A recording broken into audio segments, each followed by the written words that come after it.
सुनाई दे रही है मेरी? Yes, Yes. yes, ma'am.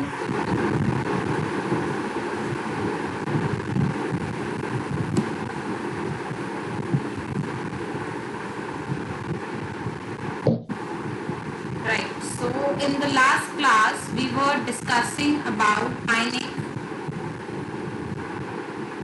compounds, right?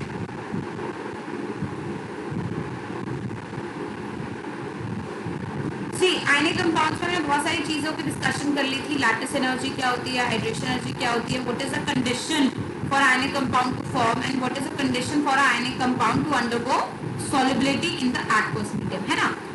और एक जो सबसे इंपॉर्टेंट चीज हमने डिस्कस करी थी वो ये थी कि no ionic compound is 100% ionic and no compound is 100% covalent. हर आयनिक कंपाउंड में कोई ना कोई कोवेलेंट कैरेक्टर होता है और कोवेलेंट कंपाउंड में 100% क्या होता है बेटा, आयनिक कैरेक्टर होता है ना. इसके साथ हम लोगों ने डिस्कस किया था फजान्स रूल, जिसमें हम लोगों ने डिस्कस किया था कि क्वालिटेटिवली मतलब qualitative aspect how covalent character exist in ionic compound. किसी को कोई डाउट इस केस में?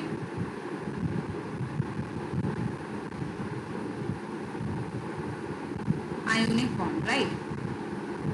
ये सब हम लोग डिस्कस कर चुके थे. आज का जो हमारा टॉपिक ऑफ डिस्कशन था बेटा वो था thermal stability of ionic compound.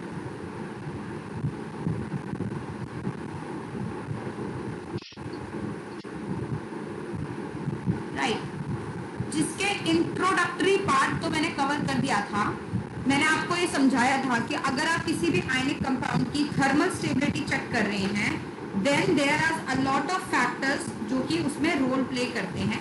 ठीक है. एक जो रोल प्ले करता है बेटा वो होता है आपका लैटिस एनर्जी और दूसरा पैरामीटर जो रोल प्ले करता है बेटा वो होता है आपका कोवेलेंट कैरेक्टर कितना है उस आयनिक कंपाउंड में, या फिर बोला जाए फजान्स रूल, राइट. तो अब मेरी बात पहले ध्यान से सुनना ताकि आप लोगों को किसी तरीके का कंफ्यूजन ना हो. मैं आपको पहले कुछ फैक्ट्स डिस्कस कर रही हूँ और उसके बाद हम लोग जो है चलेंगे कि हमें ये सारी चीजें ध्यान कैसे रखनी है. ठीक है. तो लेट्स से मेरे पास कुछ फैक्ट्स हैं. फैक्ट्स ये है कि अगर मैं ऑक्साइड्स ले लेती हूँ एल्कली मेटल्स के, ऑफ कोर्स एल्कली मेटल के ऑक्साइड्स भी बेटे आपके क्या होंगे, आयनिक कंपाउंड होंगे. I hope you understand this, है ना. अगर आपने ऑक्साइड्स ऑफ एल्कली मेटल ले ली, लेट्स से ये,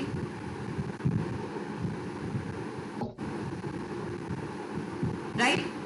जब मैंने इनका स्टेबिलिटी ऑर्डर चेक किया तो ये स्टेबिलिटी ऑर्डर जो निकल कर आता है वो ये होता है कि स्टेबिलिटी ऑर्डर डिक्रीज कर रहा है डाउन. ठीक है. मैंने हेलाइड्स लिए एल्कली मेटल के, उनकी स्टेबिलिटी चेक करनी चाहिए, दिखा कि हाँ स्टेबिलिटी हेलाइड्स की भी जो है वो डिक्रीज कर रही है डाउन द. मैंने एल्कलाइन अर्थ मेटल के हेलाइड्स लिए,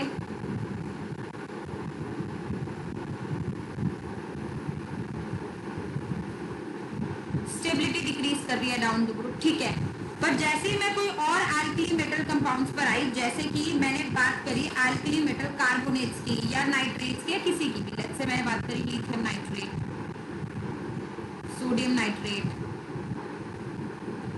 potassium nitrate, rubidium nitrate, caesium nitrate, मैंने बात करी या फिर लेट्स से बेरिलियम कार्बोनेट की, मैग्नीशियम कार्बोनेट की, मैग्नीशियम कार्बोनेट वगैरह. इन सब में जब मैंने देखा तो मुझे पता चला इन सब की जो स्टेबिलिटी है वो इंक्रीज कर रही है डाउन द ग्रुप, है ना.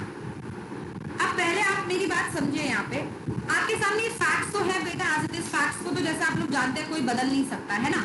हम लोगों ने फैक्ट्स ऑब्जर्व करे हैं, उसी के बाद ही हम लोगों को कोई ना कोई रीजन देना है इस फैक्ट्स को देखने का. ठीक है. अब एक बात मुझे बताइए, अगर आपको सपोज ये एक फैक्ट दे दिया जाता कि भाई ऐसा देखा गया है कि ऑक्साइड्स की स्टेबिलिटी डाउन द ग्रुप जो है कम हो रही है, हैलाइड्स की स्टेबिलिटी भी डाउन द ग्रुप कम हो रही है, लेट्स से ऐसा कोई फैक्ट आपको दे दिया जाता, ठीक है, तो आप कैसे एक्सप्लेन करते? आपके पास क्या क्या चीजें थी स्टेबिलिटी को एक्सप्लेन करने की? सबसे पहली चीज जो स्टेबिलिटी को एक्सप्लेन करने की हमारे पास है वो है लैटिस एनर्जी, है ना बेटा. और लैटिस एनर्जी एनर्जी के बारे में हमें ये इन्फॉर्मेशन है कि लैटिस एनर्जी जितना ज्यादा होगी आयनिक कंपाउंड उतना स्टेबल होगा, क्योंकि उसके अंदर उतनी ज्यादा आयनिक कैरेक्टर होगा, उतना ज्यादा फोर्स ऑफ अट्रैक्शन होगा, तो आयनिक कंपाउंड की स्टेबिलिटी उतनी ही ज्यादा होगी। ये बात सबको क्लियर है ना?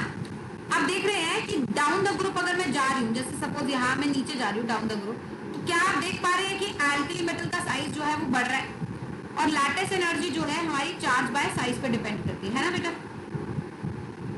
Yes. जब साइज बढ़ेगा तो लैटिस एनर्जी हमारी क्या होगी बेटा? कम होगी। Decrease. और अगर लैटिस एनर्जी कम होगी मतलब स्टेबिलिटी क्या होनी चाहिए? कम होनी चाहिए। और आपको दिख रहा है कि यहाँ पे स्टेबिलिटी कम हो रही है ना? तो अगर ये तीनों चीजें मेरे पास आई तो मैं बोलूंगी हाँ भाई लैटिस एनर्जी की वजह से मैं स्टेबिलिटी को एक्सप्लेन कर सकती हूँ, राइट? बट यहाँ पे अगर मैं चलूँ और लैटिस एनर्जी को यूज करना चाहूँ तो कैन यू जस्ट सी कि यहाँ लैटिस एनर्जी में यूज नहीं कर सकती। वाई? बिकॉज अगर लैटिस एनर्जी पैरामीटर होता तो स्टेबिलिटी घटनी चाहिए, बट इन सब की स्टेबिलिटी डाउन द ग्रुप क्या हो रही है? इंक्रीज कर रही है। मेरी बात को तो अब आपके पास दो चीजें हैं क्या भाई? एक तो आपको फैक्ट भी पता होना चाहिए, क्योंकि आपसे पूछ सकते हैं कि इनमें से कौन ज्यादा स्टेबल है और कौन कम स्टेबल है, तो आपको फैक्ट भी याद होना चाहिए, और दूसरा वो उसका रीजन भी आपको याद होना चाहिए, है ना? अब अगर मैं तुम्हें ऐसे, जैसे मैंने 1 2 3 4 5 चीजें लिखी है, ऐसे सपोज मैं तुम्हारे सामने 10 चीजें लिख दूं, ठीक है, और बोलूं कि याद कर लो, does it make sense to us? No, कि याद कर लो वाली चीज क्या होगी, है ना? अब मुझे अगर याद भी करवाना है और रीजन भी पता होना चाहिए, तो मैंने एक शॉर्टकट निकाला है इसको याद करने का, ठीक है? अब ये मतलब ये शॉर्टकट है बेटा, अब ऐसा क्यों वैसा क्यों नहीं करेंगे हम, ठीक है? ये शॉर्टकट है ताकि आप लोग याद कर सकें। बस आपको दिमाग में दो चीजें रखनी है कि स्टेबिलिटी एल्कली मेटल की कंपाउंड्स की, यानी कंपाउंड्स की, या तो घटेगी या तो बढ़ेगी या तो इरेगुलर ऑर्डर होगा। जहां इरेगुलर ऑर्डर है वहां तो आप हटाई दो, वो तो बात ही नहीं करनी, है ना? लेकिन जहां पे डाउन द ग्रुप स्टेबिलिटी कम हो रही है या स्टेबिलिटी बढ़ रही है, इन दोनों के दो डिफरेंट रीजन होंगे, और ये मैंने आपको इंट्रोडक्शन में ही बता दिया था कि हमारे पास दो रीजंस ही पॉसिबल होते हैं। एक कौन सा रीजन होता है बेटा? लैटिस एनर्जी, और दूसरा रीजन होता है हमारे पास कोवेलेंसी, कोवेलेंट कैरेक्टर एक तरीके से कह सकते हैं। कहाँ पे कौन सा रीजन चलेगा, इसको याद करने के लिए मैंने एक बड़ा सिंपल सा तरीका निकाला है कि मैंने दो केसेस बना लिए ताकि मैं सिर्फ केस याद रख सकूं और मेरा सारा काम अपने आप हो जाए, ठीक है? तो मेरे केसेस क्या है, मैं दो केसेस लिखूंगी यहाँ पे, केस 1 एंड केस 2। आप भी इसी तरीके से याद रखेंगे तो समझ आएगा, नहीं तो एकदम खिचड़ी बन जाएगी दिमाग में, कहाँ स्टेबिलिटी घट रही है कहाँ बढ़ रही है कुछ समझ नहीं आएगा, ठीक है? केस 1 हमने लिया ऐसे compounds, those ionic compounds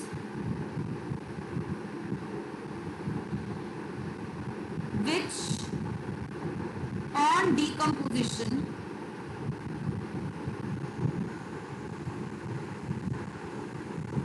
give constituent elements.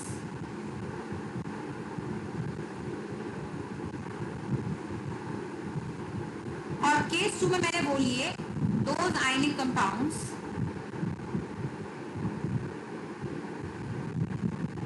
which on decomposition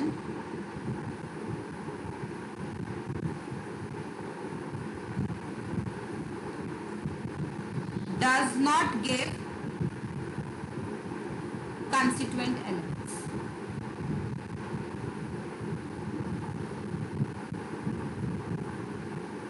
right?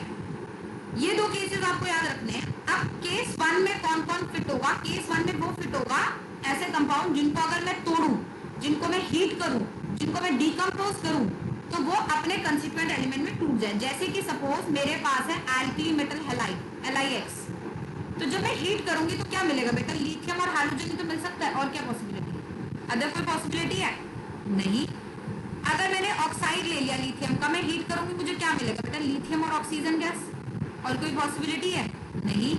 Magnesium oxide ले लिया, हीट करूंगी क्या मिलेगा? मैग्नीशियम और ऑक्सीजन गैस, ठीक है? बैलेंस नहीं कर रहा बट वैसे बता रही हूँ आपको, है ना? बट सपोज अगर आपने लिथियम कार्बोनेट लिया तो आपको पता है डिकम्पोज करके आपको लिथियम ऑक्साइड, कार्बन डाइऑक्साइड, ये सारी चीजें मिल सकती है ना, बहुत सारी चीजें मिल सकती हैं। बट इन दोनों में आपको इन ये वाले 3 रिएक्शंस और इस रिएक्शन में क्या डिफरेंस नजर आ रहा है बेटा आपको? यहाँ देखिए ये जिससे मिलकर बना है वही प्रोडक्ट है डीकम्पोजिशन के, ये मिलकर बना होगा लिथियम और हैलोजन से और डीकम्पोज करके लिथियम और हैलोजन ही दे रहा है। यहाँ ये मिलकर बना होगा मैग्नीशियम ऑक्सीजन से, डीकम्पोज करके वही दे रहा है। यहाँ ये मिलकर बना होगा लिथियम ऑक्सीजन से, डीकम्पोज करके वही दे रहा है। लेकिन ये बना है लिथियम कार्बन और ऑक्सीजन से, पर डीकम्पोज करके ना लिथियम मिल रहा है, ना कार्बन मिल रहा है, ना ऑक्सीजन मिल रहा है, उनके कोई कंपाउंड्स मिल रहे हैं, कंस्टिट्यूएंट एलिमेंट नहीं मिल रहे। आप मेरी बात समझ पा रहे हैं, है ना? अब आपको ये ध्यान रखना है कि आप जो एल्कली मेटल कंपाउंड्स की बात कर रहे हैं वो इन दोनों में से कौन से केस में फिट होगा। मतलब आपको डीकम्पोज करके उसका रिएक्शन चेक करना पड़ेगा कि वो रिएक्शन जो है वो मुझे देगा या नहीं देगा, है ना? अब आधे बच्चे बोलेंगे मैडम ये तो बड़ा मुश्किल काम है, हमें तो रिएक्शन ही नहीं पता होती। तो बालकों, इसमें रिएक्शन पता करने की जरूरत ही क्या? एक बात जरा ध्यान लगाओ, आप इनमें और इनमें डिफरेंस देख पा रहे हो कि ये सिर्फ दो ही एलिमेंट से मिलकर बने हैं, बट ये दो से ज्यादा एलिमेंट से मिलकर बना है। ये लिथियम कार्बन ऑक्सीजन है, या सिर्फ दो ही एलिमेंट है, एक मेटल है और एक नॉन मेटल है, metal non metal, metal non metal. लेकिन ये पॉलीएटॉमिक है, एक से ज्यादा एटम्स है इसके अंदर। मतलब खाली लिथियम है बट एक एनायन नहीं है, ये बड़ा एनायन है, कार्बोनेट है, नाइट्रेट है, सल्फेट है। तो जहां पे भी पॉली एनायंस आ गए, पॉली एटॉमिक एनायंस आ गए, मतलब बड़े बड़े एनायंस आ गए, जैसे कार्बोनेट आ गया, नाइट्रेट आ गया, सल्फेट आ गया, परक्लोरेट आ गया, जिसमें सिंपल एक एटम या एक एलिमेंट नहीं होता, एक से ज्यादा एलिमेंट्स होते हैं एनायंस में। तो वो एनायंस कभी भी डिकम्पोज करने पे कंस्टिट्यूएंट एलिमेंट्स नहीं देते। और जो खाली एक सिंपल एटम और एक सिंपल नॉन मेटल, मतलब एक एक एलिमेंट है उनके अंदर, वो हमेशा डिकम्पोज करके कंस्टिट्यूएंट एलिमेंट्स मुझे दे देते हैं। इसका मतलब ये हुआ बेटा कि केस 1 में कौन कौन इंक्लूड होगा? केस 1 इंक्लूड्स, मैम हाँ जी, ma'am that should be Li2CO. हाँ, that is Li2CO3, includes alkali metal and alkaline earth metal,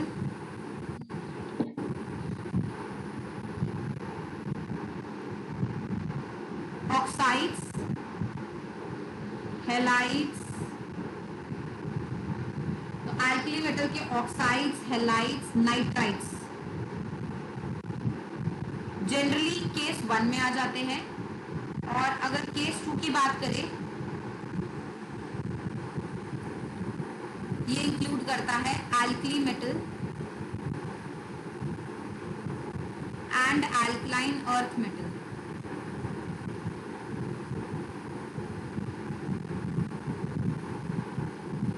carbonates, sulphates, nitrates, nitrites,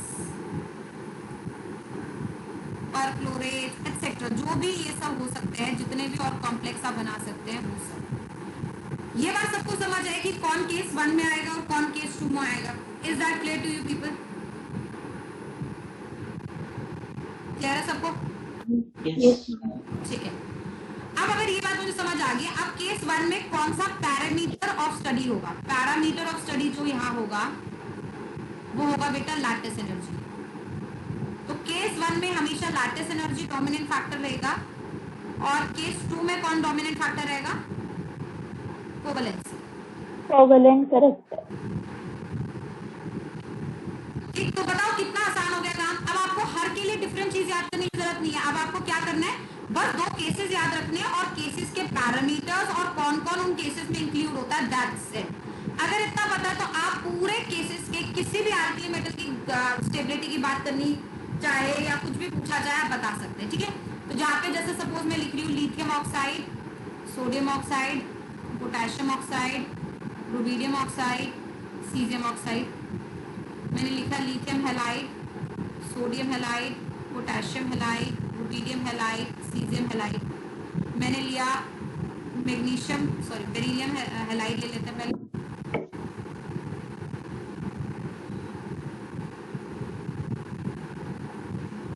magnesium halide, calcium, strontium, barium. ठीक है, मैंने यहाँ ले लिया beryllium oxide, magnesium oxide, calcium oxide, strontium oxide. Fluoride भी हो सकती है इसमें। फ्लोराइड क्या बोल रहे हो? क्लोराइड भी हो सकती है अल्कली Chloride में मेटल कोई की, भी आ जैसे सकता है। NaCl। हाँ, कोई भी हो सकता है, chloride, bromide, fluoride, iodide, anything. इसलिए मैंने इन जनरल एक्स लिखा है यहाँ। Lithium nitride, sodium nitride. Actually ये हम लोग अभी थोड़ी देर में डिस्कस करेंगे कि इनके और नाइट्राइड्स नहीं एग्जिस्ट करते। नाइट्राइड सिर्फ लिथियम के और सोडियम के ही ज्यादा देखने को मिलते हैं। क्यों होता है, विल कम टू दैट। तो अभी इन सब की स्टेबिलिटी की ऑर्डर की बात करते हैं हम लोग। तो जैसे आप लोगों को पता है, इसमें लैटिस एनर्जी मुझे देखना है, और डाउन द ग्रुप अगर आप जाएंगे तो साइज बढ़ेगा। तो अगर साइज बढ़ेगा तो लैटिस एनर्जी आपकी क्या होगी बेटा, और लैटिस एनर्जी डिक्रीज। कम होगी तो स्टेबिलिटी भी आपकी क्या होगी बेटा, कम होगी। डिक्रीज। तो इन सारे केसेस में आपकी स्टेबिलिटी डाउन द ग्रुप क्या होगी, डिक्रीज।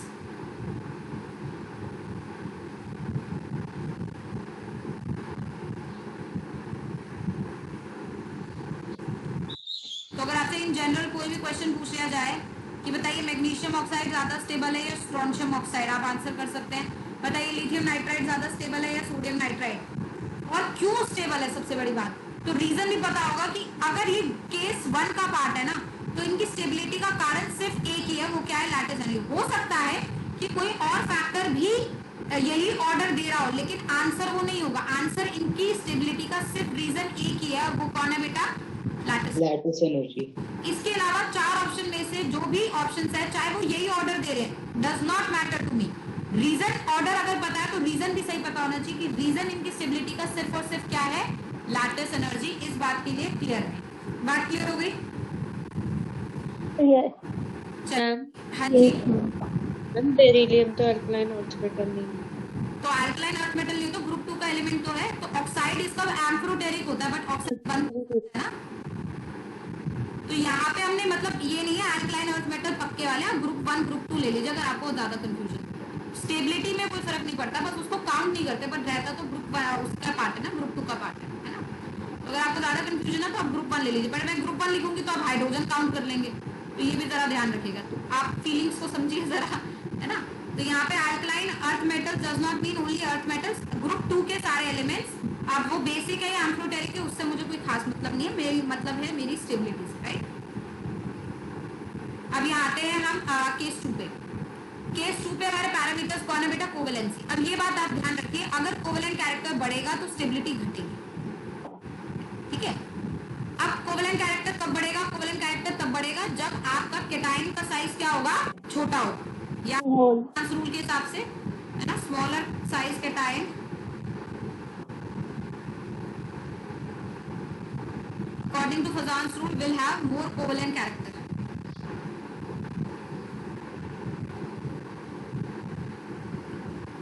राइट। तो यहाँ पे अगर मैंने सपोज ले लिया beryllium carbonate, magnesium carbonate, calcium carbonate, strontium carbonate, barium carbonate, मैंने ले लिया lithium carbonate, magnesium carbonate, sorry sodium carbonate, K2CO3,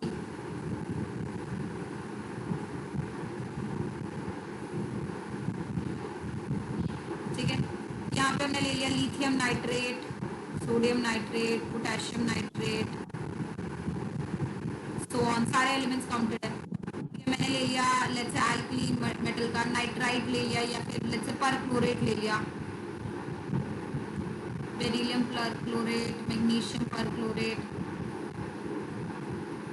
calcium perchlorate, etcetera सब ले लिया। तो इन सब में मैं क्या देखूंगी बेटा, डाउन द ग्रुप अगर आप जाएंगे तो आपका साइज बढ़ेगा, साइज बढ़ेगा तो आपका कोवेलेंट कैरेक्टर क्या होगा बेटा, डिक्रीज। कम होगा तो स्टेबिलिटी क्या होगी, स्टेबिलिटी इंक्रीज। इंक्रीज। तो डाउन द ग्रुप इन सब की स्टेबिलिटी क्या होती जाएगी। तो अगर आपसे ये सवाल पूछ लिया जाए कि out of the alkali metal carbonate कौन सा कार्बोनेट बहुत लो टेम्परेचर पे डिकम्पोज हो जाएगा, तो जो सबसे ज्यादा अनस्टेबल होगा वो सबसे लो टेम्परेचर पे डिकम्पोज होगा, है ना। तो सबसे लो टेम्परेचर पे कौन होगा, लिथियम कार्बोनेट। अब इसका रीजन आप क्या देंगे, क्यों सबसे लो टेम्परेचर पे डिकम्पोज हो रहा है, क्योंकि इसके अंदर हाई कोवेलेंट कैरेक्टर है। आप समझ रहे हो बात को।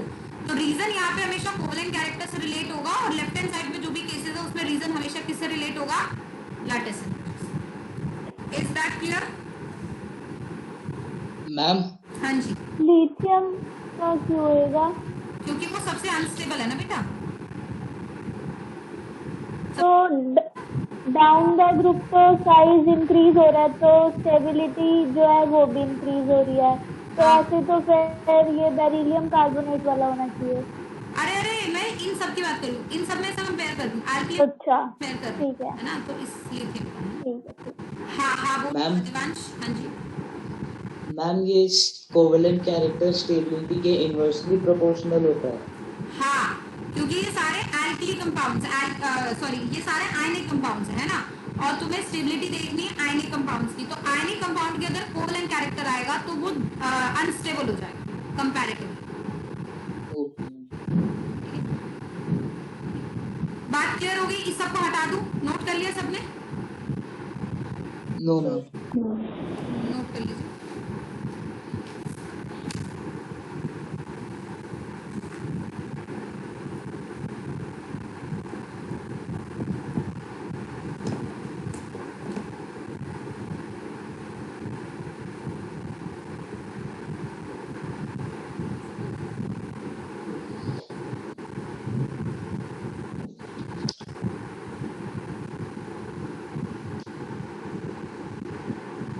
Yes ma'am. डन।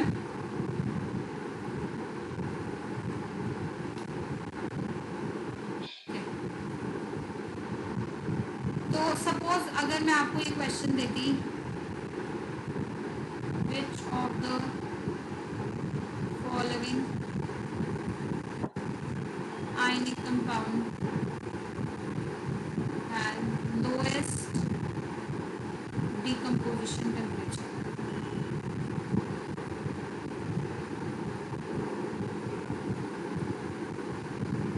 मेरे पास ऑप्शंस हैं,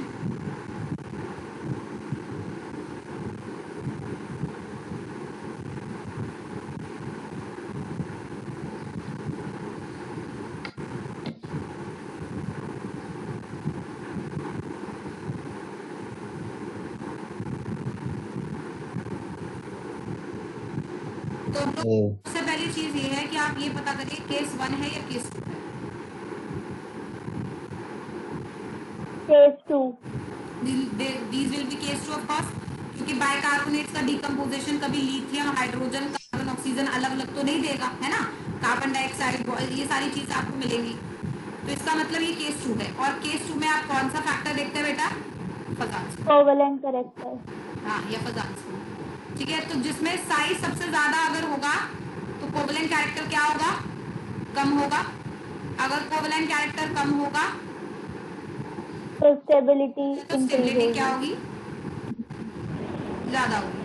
तो इनमें से सबसे ज्यादा स्टेबल कौन होगा?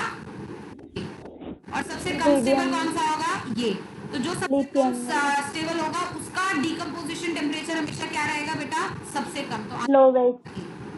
बात क्लियर होगी? और ये भी पूछ लेते हैं highest decomposition temperature,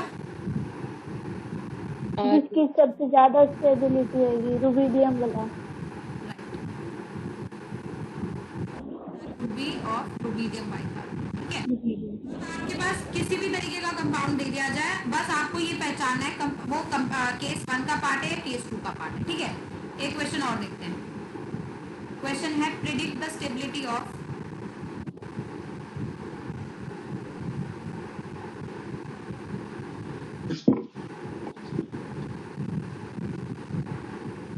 following hydroxide.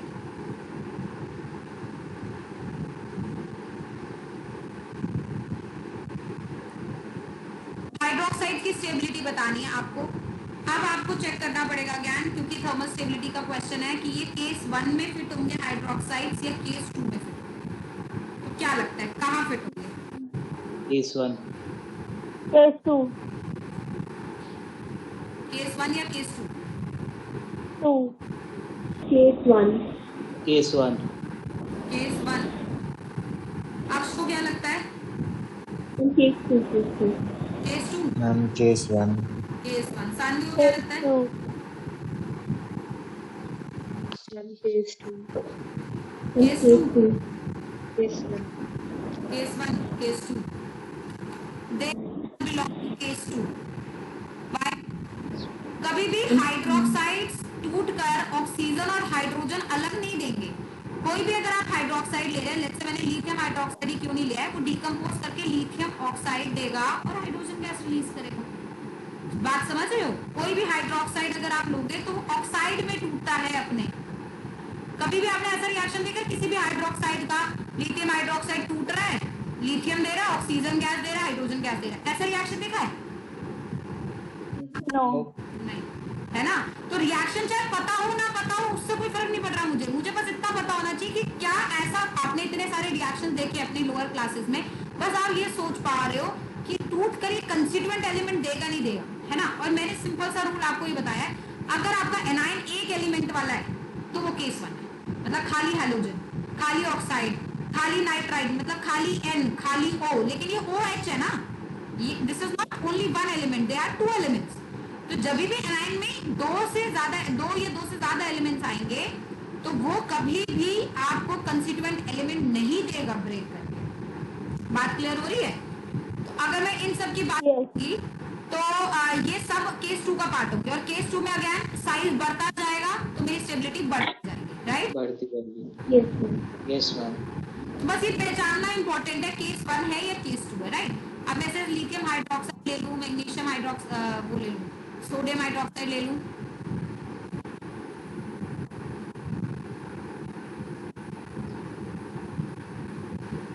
Stability, वही सेम। राइट?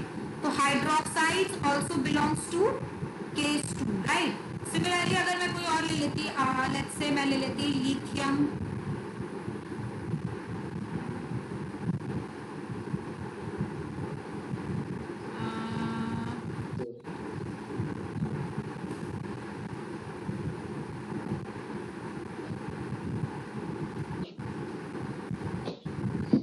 अभी भी सेम चीज नहीं होती? क्या आप देख पा रहे हैं जो आपका एनाइन है वो सिंगल एलिमेंटल नहीं है, इट इज पॉलीएटॉमिक, सादा एलिमेंट है, मतलब एन किससे बिलोंग करेगा? केस 2 स्टेबिलिटी में। केस 2। बात clear? Yes. Right? Yes ma'am. चलिए, shall I remove this? Yes ma'am. Yes ma'am. 1 minute. 1 done.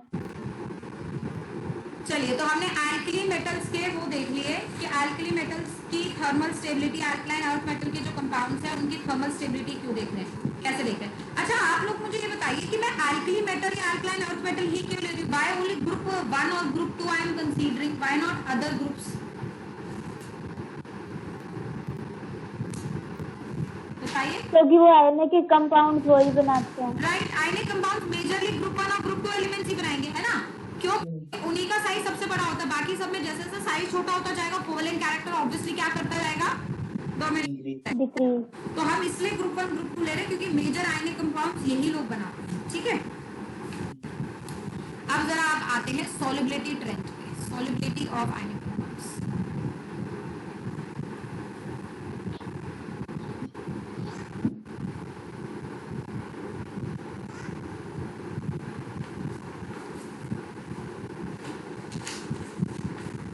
जरा सॉल्युबिलिटी की अगर बात करें, या बहुत स्मूथ ट्रेंड तो नहीं है जैसे आपका स्टेबिलिटी में था, बट फिर भी इतना बुरा भी नहीं है, ठीक है, अच्छा है।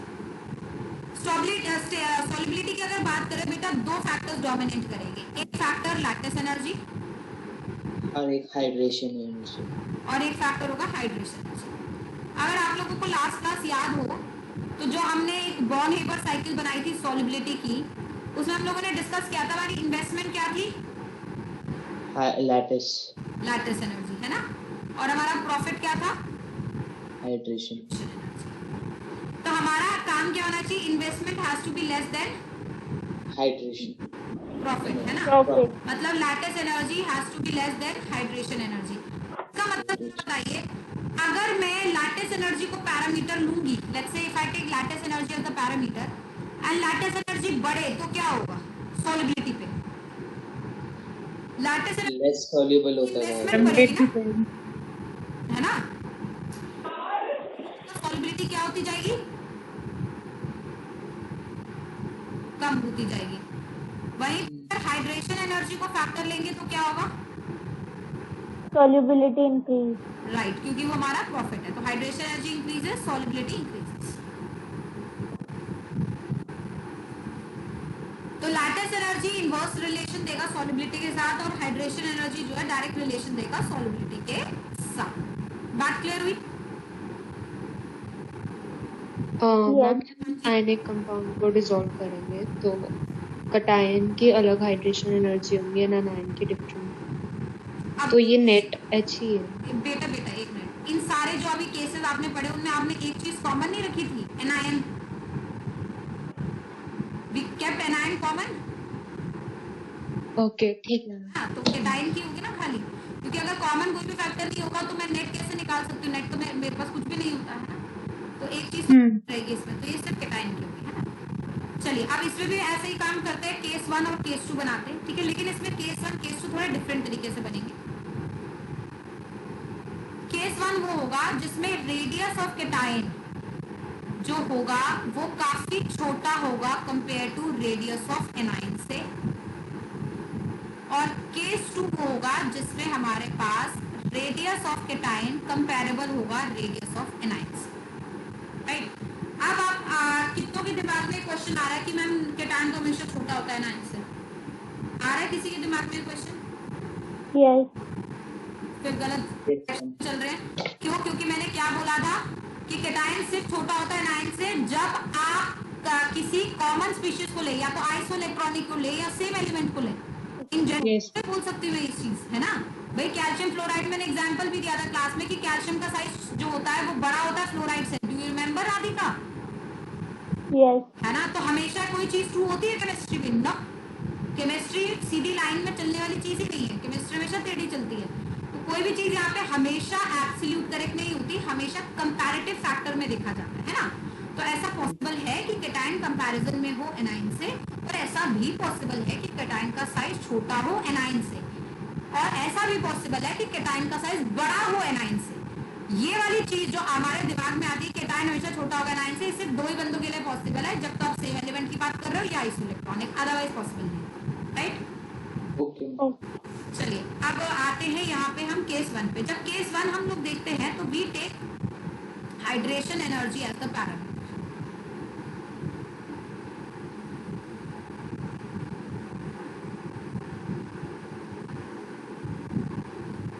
ठीक, लेकिन केस 1 में हम लोग किस किस को इंक्लूड करते हैं? तो केस 1 इंक्लूड्स, ध्यान देंगे बहुत ज्यादा, it includes alkaline.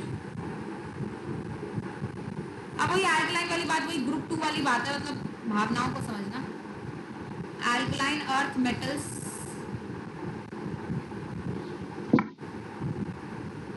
Carbonates, sulphates, bicarbonates, ठीक है, परक्लोरेट्स, nitrates etcetera.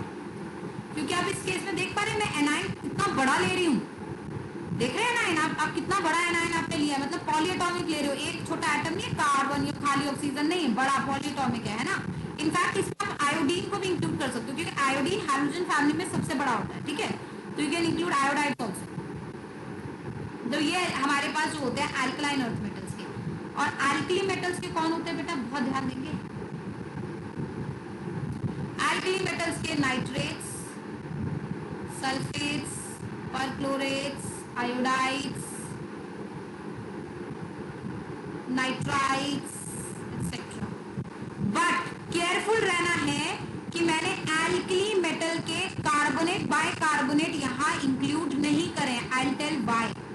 Alkali metal carbonates and bicarbonates are not included, ये नहीं इंक्लूड कर रही। क्यों नहीं कर रही? आई विल टेल यू, ठीक है। अभी हम इनकी बात करते हैं, उसके बाद हम केस 2 पर आएंगे। यहाँ तक बात क्लियर हुई? Yes ma'am. अब जरा इसमें अगर मैं हाइड्रेशन एनर्जी वाला पैरामीटर यूज करूं तो क्या देखने को मिलेगा, पहले ये देखते हैं।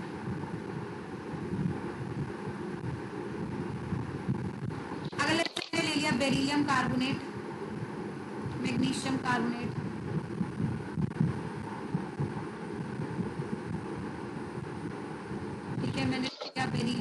Sulphate, magnesium sulphate, calcium sulphate,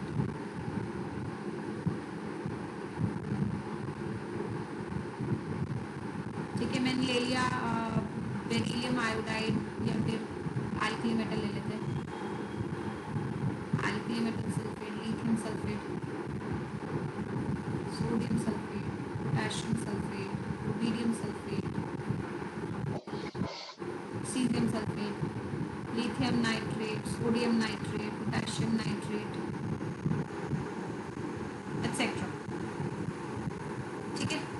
तो अब बताइए डाउन द ग्रुप क्या होगा बेटा। डाउन द ग्रुप अगर हम जाएंगे ऐसे तो हमारा साइज बढ़ेगा। अगर कैटाइन का साइज बढ़ेगा तो हाइड्रेशन एनर्जी क्या होगी, कम होगी। ये बात सबको क्लियर है। और अगर हाइड्रेशन एनर्जी कम होगी तो सॉलिबिलिटी भी क्या होगी बेटा, कम। Solubility will decrease down the group. तो ये आप लोगों को वैसे थोड़ा सा पता भी होगा, जैसे बेरियम सल्फेट का व्हाइट प्रेसिपिटेट बनता है ना। क्यों बेरियम सल्फेट डिसॉल्व नहीं होता, क्योंकि उसकी सॉलिबिलिटी कम है, क्योंकि हाइड्रेशन एनर्जी कम है। समझ रहे बात को। ऐसे ही आपको सारी चीजों को जो है चेक करना होता है। तो इन सारे केसेस में हम देख पा रहे हैं कि हमारी सॉलिबिलिटी जो है डाउन द ग्रुप क्या होती जाएगी, घटती जाएगी। चाहे आप एल्कली मेटल्स के सल्फेट्स ले, नाइट्रेट्स ले, परक्लोरेट्स ले, अल्कलाइन अर्थ मेटल के कार्बोनेट, बाइकार्बोनेट, कुछ भी ले। लेट्स मैं यहाँ ले लेती हूँ beryllium bicarbonate, magnesium bicarbonate, calcium bicarbonate etcetera. तो इन सब में भी सॉलिबिलिटी डाउन द ग्रुप क्या होती जाएगी बेटा, घटती जाएगी, डिक्रीज। बात क्लियर होगी। यहाँ तक बात क्लियर है। इसको हटाऊं,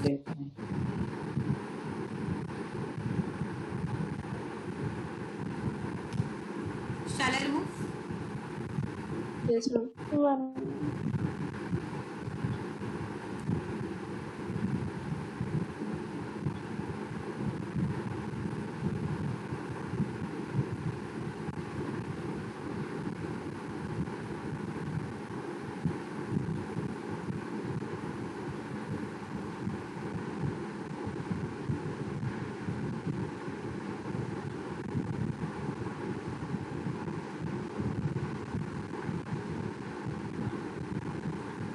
चले। Yes, ma'am. ठीक है। Now why I am not taking into account these alkali metal carbonates, lithium carbonate, sodium carbonate, potassium carbonate, rubidium carbonate, cesium carbonate, lithium bicarbonate,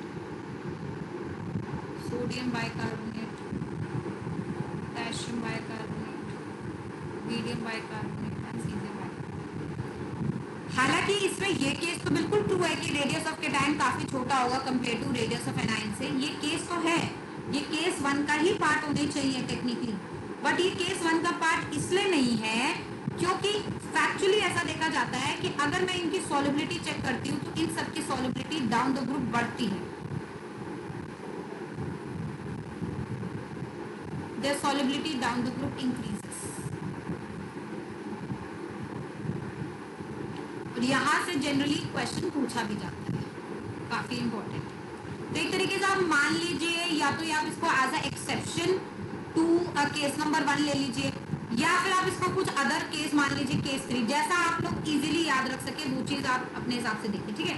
हालांकि ये होना चाहिए केस 1 का ही पार्ट, लेकिन इसका ऑर्डर क्योंकि केस 1 जैसे नहीं आ रहा और इस पे हाइड्रेशन एनर्जी ऐसा पैरामीटर भी यूज नहीं हो रहा, क्योंकि अगर हाइड्रेशन एनर्जी पैरामीटर यूज करती तो वही ऑर्डर आना चाहिए जो सबका आ रहा था, तो इसका नहीं आ रहा है ना। अब पहले रियल रीजन की तरफ चलते हैं कि ऐसा क्यों है इस केस में।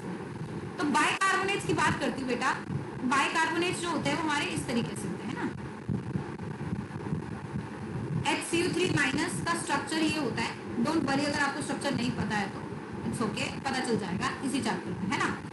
लेकिन अगर मेरे पास बाइकार्बोनेट्स है तो अभी आप जान रहे हैं सारे के सारे कंपाउंड सॉलिड स्टेट में होंगे, क्योंकि अगर सॉलिड में नहीं है तो डिसॉल्व किसको करोगे, है ना। ये सब गैसेस तो होंगे नहीं, और अगर ये पहले ही आपको सोल्यूशन में एग्जिस्ट कर रहे हैं तो आप इनको डिसॉल्व नहीं करोगे। जैसे कि लिथियम कार्बोनेट होता है ना, लिथियम बाइकार्बोनेट, इसको जो है ना, मैं वैसे यहाँ पे लिखना ही नहीं चाहिए, मैंने गलत ही लिखा। Lithium bicarbonate should not be counted here. Why? Because this is already in liquid phase. जब ये लिक्विड फेज में है तो आप इसके ऊपर सॉल्युबिलिटी की बात ही नहीं कर सकते। जब ये लिक्विड फेज में तो उसको किस में डिसॉल्व करो, है ना। तो बाइकार्बोनेट्स आप मानिए यहीं से सोडियम बाइकार्बोनेट से हमने अपना डिस्कशन शुरू कर। तो यहाँ से यहाँ जो है आपका सॉल्युबिलिटी बढ़ रही है, यहाँ से यहाँ भी आपकी सॉल्युबिलिटी बढ़ रही है। आप समझते हैं क्यों बढ़ रही है। अब जैसे बाइकार्बोनेट्स है आपके पास सॉलिड स्टेट में होंगे, सॉलिड आपको पता है कि मॉलिक्यूल्स एक दूसरे के काफी करीब होते हैं, है ना, बहुत पास पास होते हैं। तो बाइकार्बोनेट्स भी एक दूसरे के क्या होते हैं, काफी पास पास होंगे। तो जैसे सपोज ये बाइकार्बोनेट यहाँ पर है, ये दो बाइकार्बोनेट्स के मॉलिक्यूल्स ऐसे आ गए, ये तीन बाइकार्बोनेट्स के मॉलिक्यूल ऐसे आ गए। जरूरी नहीं है ऐसे लीनियर ही हो, ऐसा हो सकता है कि कोई बाइकार्बोनेट का मॉलिक्यूल इस तरीके से एग्जिस्ट कर रहा हो और एक बाइकार्बोनेट का मॉलिक्यूल इस तरीके से एग्जिस्ट कर रहा हो। ठीक है, कैसे भी एग्जिस्ट कर सकते हैं, सीधे भी लग सकते हैं लाइन में और आगे पीछे दाएं बाएं तरफ एक दूसरे को फेस करके कैसे भी लग सकते हैं। अभी कैसे अरेंजमेंट है उनका वो मेरी कंसर्न है ही नहीं। ठीक है, हर आयनिक कंपाउंड में बाइकार्बोनेट का अरेंजमेंट डिफरेंट होगा। जैसे सोडियम बाइकार्बोनेट में हो सकता है कि कार्बोनेट्स इस तरीके से लग रहे हो, पोटेशियम में हो सकता है इस तरीके से लग रहे हो। किसी बाइकार्बोनेट का सॉलिड स्ट्रक्चर कैसा वो तो मेरा स्कोप ऑफ द चैप्टर है ही नहीं, उसको तो भूल जाओ।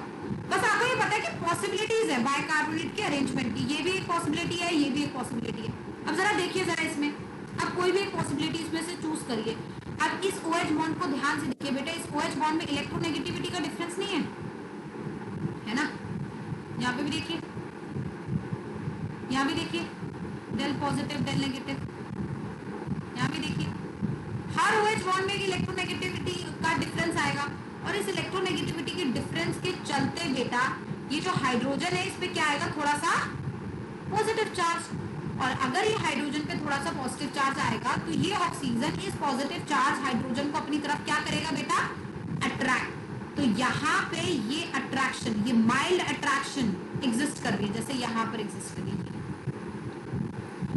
इस माइल्ड अट्रैक्शन की वजह से जो बाइकार्बोनेट्स होते हैं उनका जो क्रिस्टल स्ट्रक्चर होता है, मतलब जो उनका सॉलिड फेस का स्ट्रक्चर है, उसके अंदर इस तरीके से ये खाली स्पेसेस, ये वॉइड्स जो है ना बेटा, ये खाली स्पेसेस ये एग्जिस्ट कर रहे हैं।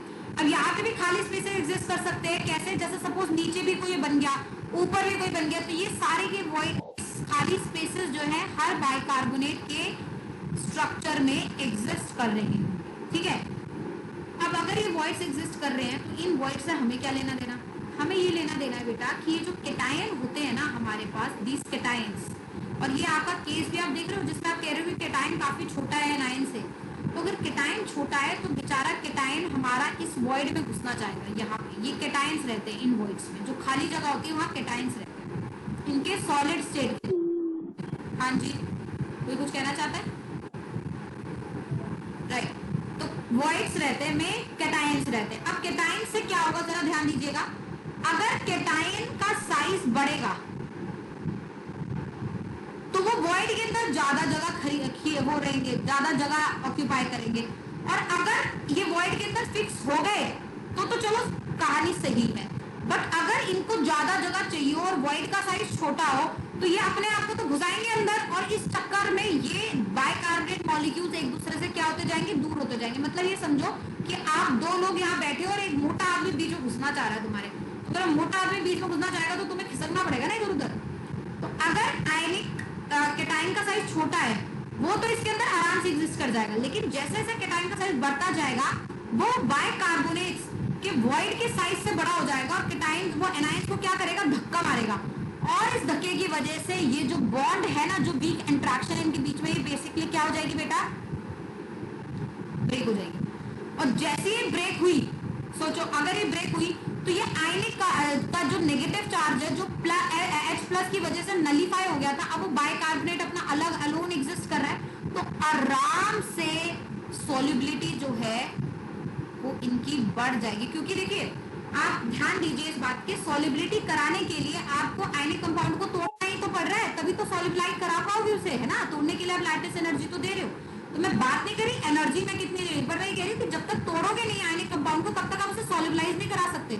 और यहाँ तोड़ कौन रहा है, यहाँ तोड़ रहा है केटायन का बड़ा साइज, क्योंकि बड़ा साइज ऑटोमेटिकली जब वॉइड के अंदर घुसेगा तो वो एनायन को क्या करेगा, दूर फेंकेगा। और एनाइंस को अगर दूर रहेगा तो जो आयनिक क्रिस्टल है वो टूटने लगेगा, जब टूटने लगेगा तो सॉलिबिलिटी उसकी क्या होने लगेगी, बढ़ने लगेगी।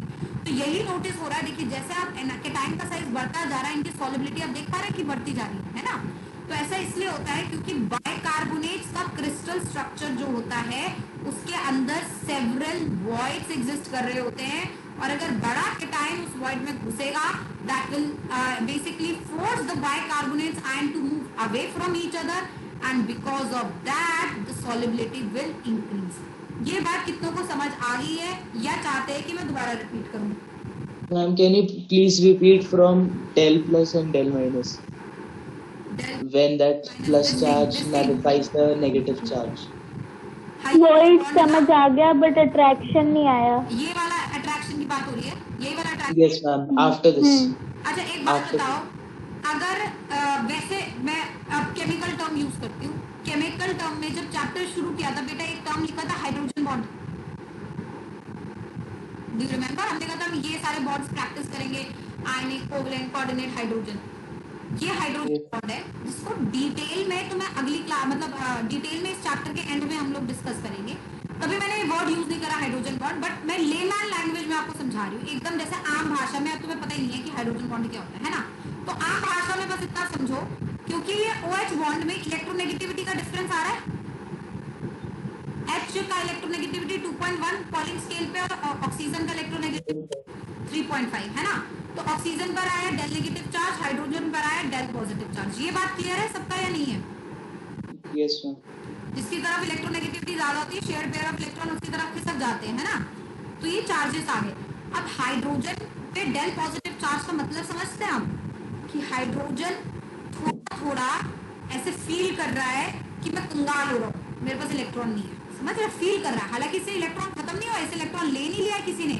अगर इलेक्ट्रॉन ले लिया होता तो ये H+ बन जाता पूरा, पर ले रहा है, खींच रहा है, तो उसका से फीलिंग आ रही है कि हाँ मैं गरीब हो रहा हूँ, मैं पुअर हो रहा हूँ। तो ये उस बंदे को अट्रैक्ट करेगा जिसके पास इलेक्ट्रॉन डेंसिटी ज्यादा है।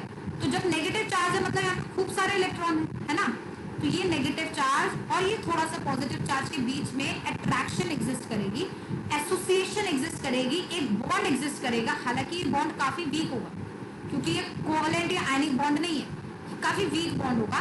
इस वीक बॉन्ड का नाम होता है हाइड्रोजन बॉन्ड। अगर आप ऐसे समझ सकते तो समझे, नहीं तो आप बस इतना समझे कि इनके बीच में क्या रहेगा, काइंड ऑफ एसोसिएशन रहेगा। ये बात सबको क्लियर हो रही है?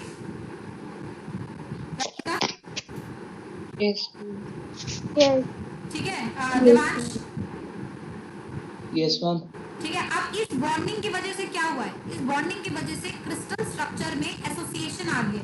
सोचो ना 6 बंदे खड़े हैं अपने पास, है ना, और 6 ने एक दूसरे का हाथ पकड़ने की कोशिश कर रहा है। आप पकड़ नहीं रहे हाथ, लेकिन एक दूसरे की तरफ हाथ ऐसे बढ़ा रखा है, ठीक है, कि जब जरूरत पड़ेगी तो पकड़ लेंगे हाथ। तो आप एक सोच सकते हैं ना, एक सर्कल बन जाएगा, एक मतलब एक तरीके से ग्रुप बन जाएगा। समझ रहे हैं बात को? समझ Yes, ma'am. इस तरीके से कुछ हो रहा है, ठीक है। बहुत डिटेल में मैं भी इसे नहीं समझा पाऊंगी, क्योंकि ये बहुत टिपिकल केमिस्ट्री है सॉलिड स्टेट की, वो आपके स्कोप से बाहर, आप क्लास 12 में पढ़ेंगे, है ना। तो जितना आम भाषा में हो सकता है मैं उसको आम भाषा में समझाने की कोशिश करूँ, ठीक है। तो ये एसोसिएशन की वजह से वॉइड्स बनेंगे, और इस वॉइड के अंदर कौन बैठेगा बेटा, केटायन बैठेगा। तो अगर हम वो खेलते हैं ना बच्चों के साथ रिंगा रिंगा, क्या होता है वो पोषण पापी, पता है तुम लोगों ने बचपन में खेला नहीं खेला, है ना। आजकल मैं अपने बच्चे के साथ खेलती तो मुझे ध्यान आ रहा है सब चीजें, है ना। तो जब बड़े लोग ऐसे घुसेंगे तो 2 छोटे लोगों को इधर उधर खिसकना पड़ेगा। तो अगर केटायन का साइज बड़ा हो जाएगा, the anions has to move away from each other, and अगर एनाइंस एक दूसरे से दूर जाएंगे, that technically means the compound is getting dissociated, या टूट रहा है, और टूटेगा नहीं कैसे होगा, है ना।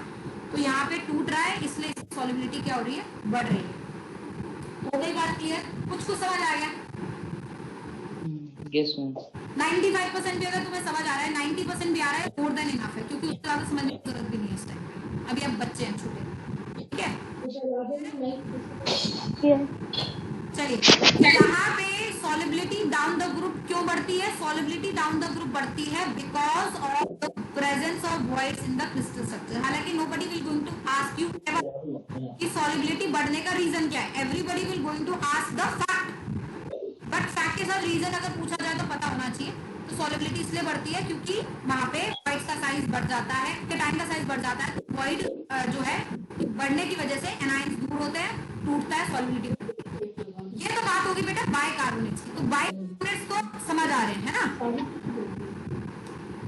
तो बाइकार्बोनेट्स में सॉलिबिलिटी बढ़ रही है, ये चीज मुझे समझ आ रही है। तो अब ये सवाल नहीं आ रहा दिमाग में कि मैडम कार्बोनेट्स में ऐसा क्यों हो रहा है? बोलो, कार्बोनेट्स में ऐसा क्यों हो रहा है ना?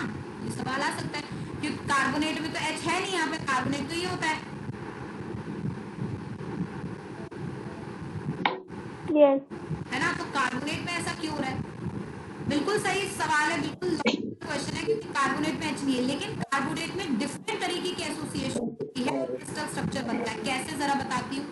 यहाँ पे भी तो इलेक्ट्रोनेगेटिविटी का डिफरेंस है। यहाँ है इलेक्ट्रोनेगेटिविटी का difference. Carbon is less electronegative and oxygen is more electronegative, है ना? तो यहाँ देखो, अगर इस तरीके से एक और कार्बोनेट यहाँ पे एग्जिस्ट कर गया तो देखिए यहाँ आ सकती है माइल्ड एसोसिएशन, यहाँ पे भी आ सकती है, यस क्योंकि ये सारे सॉलिड स्टेट में है ना, तो बहुत सारे मॉलिक्यूल है, एक थोड़ी कार्बोनेट का मॉलिक्यूल है, बहुत सारे हैं। तो एसोसिएशन तो बेटा कहीं ना कहीं किसी ना किसी तरीके से एग्जिस्ट हो ही जाएगा। कार्बोनेट को समझना थोड़ा सा टिपिकल हो जाता है, इसलिए मैंने पहले बाइकार्बोनेट को समझाया कि आप एसोसिएशन से क्लियर हो जाए। Once you are clear with the association, you will be clear with the concept of voids and you will be clear with the solubility factors. ठीक है? तो एसोसिएशन ये भी हो सकता है, अनलाइक चार्जेस हैं तो वो एक दूसरे को अट्रैक्ट करके एसोसिएशन बना रहे हैं। हाँ, यही वही चीज है बेटा, जो तूने बोला वो एग्जैक्टली वही चीज, बस मैंने वो वर्ड यूज नहीं करा, पर तूने एकदम सही यही बोला। ठीक है? इस क्लियर? तो सॉलिबिलिटी क्यों बढ़ रही है, समझ आ गया सबको? Yes 1 minute now.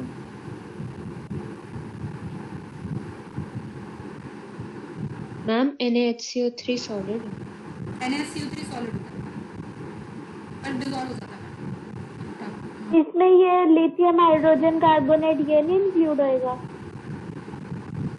क्या? हाँ, ये इंक्लूड नहीं होगा क्योंकि ये ऑलरेडी सोल्यूशन फेज में होता है। Okay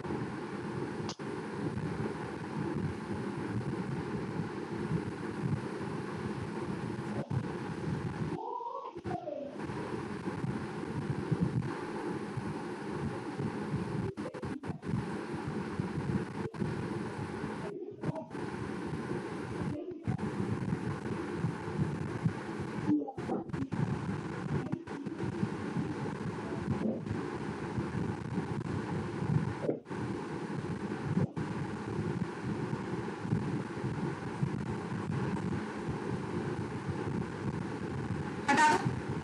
Yes, ma'am.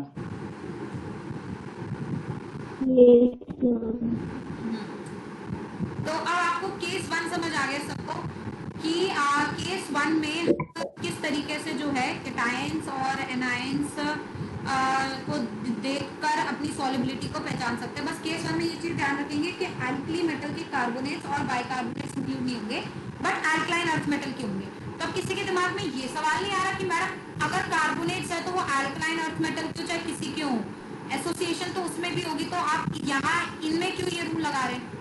कोई मुझे जस्टिफाई कर सकता है कि ये तो केस 1 में आप रख रहे हो, उनको नहीं रख रहे, ऐसा क्यों?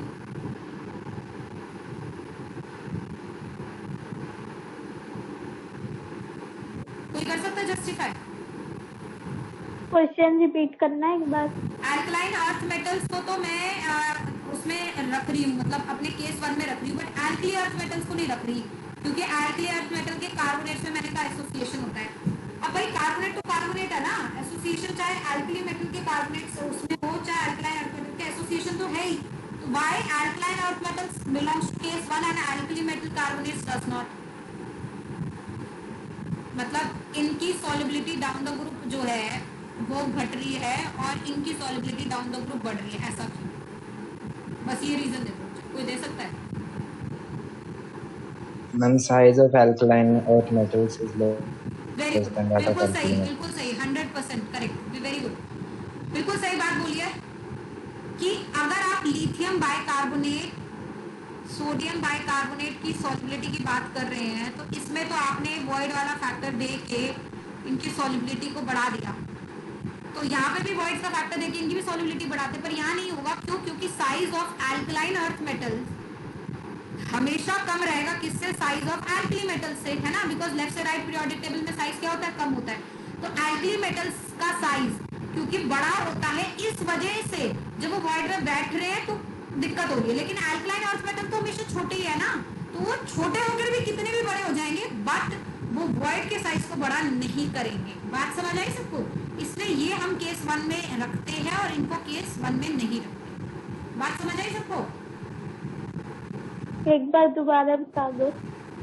मैंने ये बोला कि मैं इनके केस में कह रही हूँ कि वॉइड्स बन रहे हैं, है ना।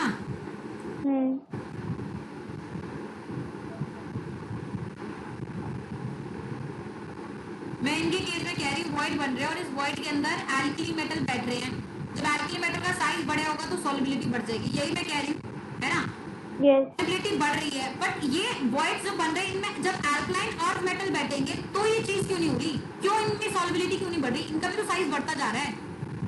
तो वो इसलिए नहीं बढ़ रही क्योंकि इनका साइज इनसे तो हमेशा ही कम होता है, हाँ, है ना। तो ये कितने भी बड़े हो जाएं, ये कभी भी इतने बड़े नहीं होंगे कि ये इसको दूर कर सके। समझ रही बात को? फिर इनमें वॉइड्स बनते हैं? वॉइड तो बेटा कार्बोनेट की वजह से बन रहे हैं ना। कार्बोनेट चाहे ये हो चाहे ये हो, क्या फर्क पड़ता है? कार्बोनेट तो कार्बोनेट है ना। वॉइड तो बन रहे हैं, पर ये सारे वॉइड्स में परफेक्टली फिट हो रहे हैं, तो वो फैक्टर डोमिनेट नहीं कर रहा। तो अगर मैं सपोज यहाँ पे ये वॉइड बना दिया मैंने और इसमें बेरिलियम ना बिठा के स्ट्रॉन्शियम भी बिठाऊंगी तो भी मेरा स्ट्रॉन्शियम भी जो है इसमें परफेक्टली फिट हो रहा है, ये इसको तोड़ नहीं रहा। पर यहाँ पे अगर मैं रूबियम बिठाया तो वो उसे तोड़ देगा क्योंकि उसका साइज बड़ा है ना। ठीक है, समझ गए? इसलिए एल्कलाइन अर्थ मेटल को मैंने केस 1 में रखा है और एल्कली मेटल के कार्बोनेट्स बाइकार्बोनेट्स को केस 2 में रखा है। ठीक है, बात क्लियर? मतलब इनका साइज छोटा है तो इजीली फिट हो जाते हैं और उनका बड़ा है तो वो नहीं फिट हो पाते। हाँ, बिल्कुल। ठीक है, अब आते हैं केस 2 की तरफ बेटा। तो केस 2 में हमने क्या बोला था कि radius of cation approximately same होना चाहिए, किसके साथ? रेडियस कैटायन के साथ होना चाहिए, है ना। अब यहाँ पर क्या होता है, जरा ध्यान दीजिएगा इस बात पे कि यहाँ पे ऐसा देखा जाता है कि हम लोग यहाँ पे जो लेंगे केस में इंक्लूड करेंगे hydroxides and fluoride. Ma'am parameter क्या होगा इसमें? हाँ, इसमें पैरामीटर को दूसरा वाला लैटिस एनर्जी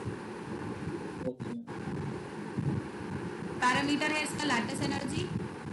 और इसके अंदर हम इंक्लूड करेंगे hydroxides and fluorides of alkali metals, ठीक है, and alkaline earth metals of course. But इसमें लेकिन हम सिर्फ 2 ही बंदे लेते हैं और कोई नहीं, सिर्फ 2 ही बंदे इंक्लूडेड है और कोई इंक्लूडेड नहीं, ठीक है। अब यहाँ पे देखिए जरा, अगर lithium hydroxide, sodium, potassium, rubidium, caesium, lithium fluoride, sodium fluoride, potassium fluoride, rubidium fluoride, caesium fluoride, ठीक है। अब आ गया बेरिलियम, मैग्नीशियम, कैल्शियम, स्ट्रोंशियम,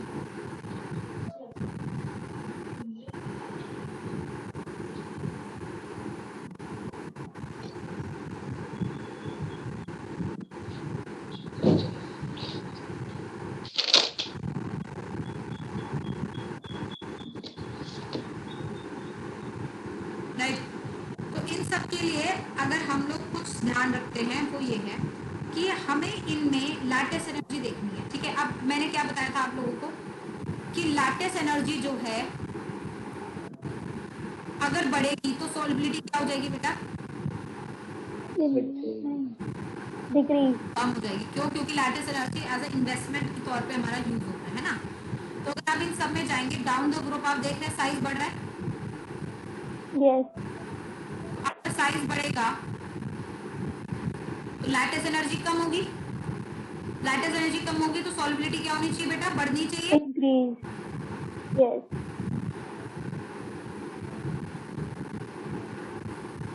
हमारी सॉल्युबिलिटी जो है डाउन द ग्रुप इंक्रीज।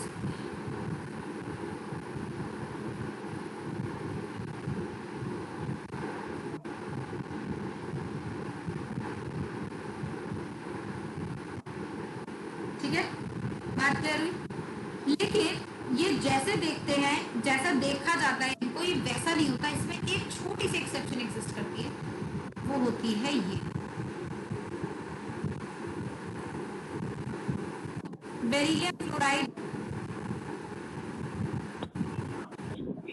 सबसे ज्यादा सॉल्युबल हो जाता है, सिर्फ एक ये छोटी सी एक्सेप्शन है, बाकी और कोई नहीं होता। अब ऐसा क्यों? जरा सोचिए। नहीं, ये बात बिल्कुल सही है कि इसमें आप जो पैरामीटर ले रहे हैं वो लैटिस एनर्जी है। अगर इस चीज को ध्यान रखें तो मैंने हमेशा ये बोला है ना कि इन लोगों को साथ में लेके चलना है जब सॉल्युबिलिटी याद करनी है।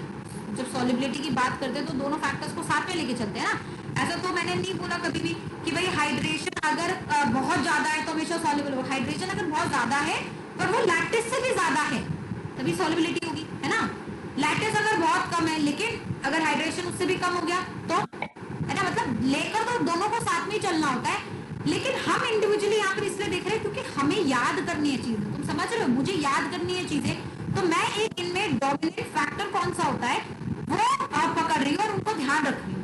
लेकिन ऑब्वियसली हर चीज 100% करेक्ट हो नहीं सकती, जैसे मैं बोल रही हूँ। तो यहाँ पे ऐसा देखा जाता है कि बेरिलियम फ्लोराइड, जिसको एक्चुअली में lattice energy, beryllium fluoride has highest lattice energy, shows maximum stability, maximum solubility, because उसका हाइड्रेशन एनर्जी बहुत ज्यादा है,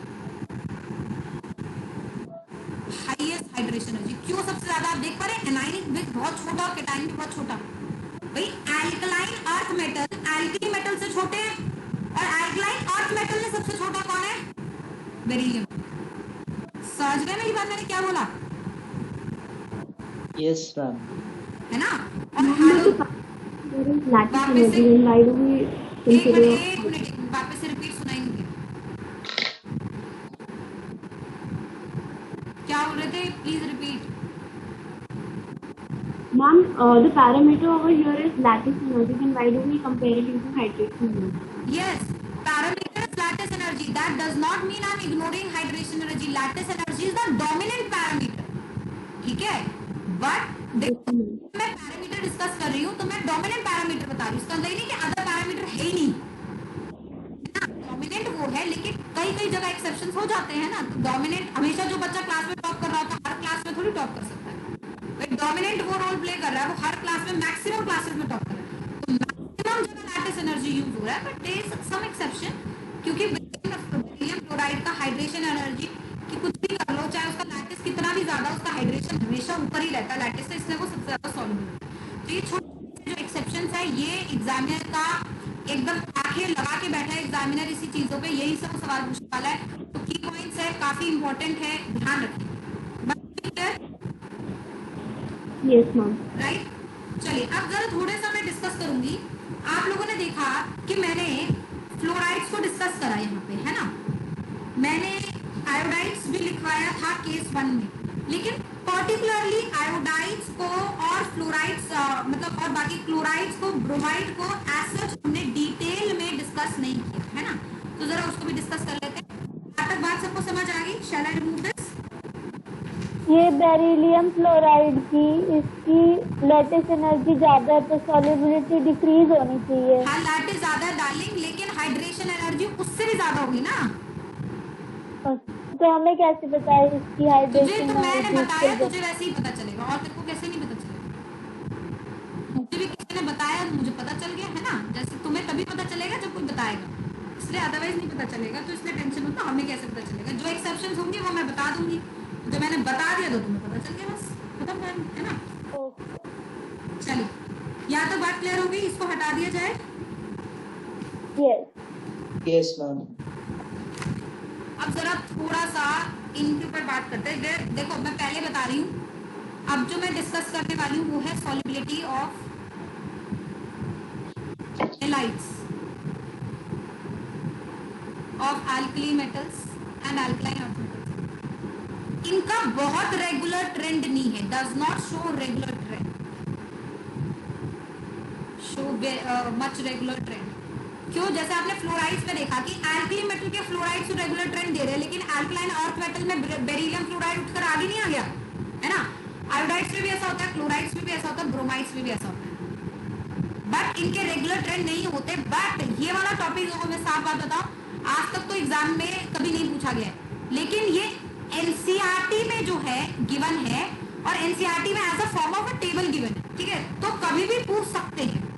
ये बात बिल्कुल सही है, तो इसलिए मैं इसको इम्पोर्टेंट के तौर पे जो है आप लोगों को करा रही हूँ, ठीक है।